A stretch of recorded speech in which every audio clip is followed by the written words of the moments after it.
Chơi gì không? Tôi chơi step một ngôi nhà thật đẹp. Giới thiệu có món gì có gì mà đặc biệt không? Có cái vuông bự luôn á. Cái làm việc khổ. Nè, tôi để kế là bao bồn hả? Đây là cái cửa nữa. Có để bồn tắm đó, để nằm xuống người ta tắm trong bồn đó.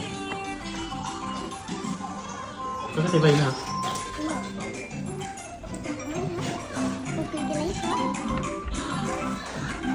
Lấy gì vậy cha?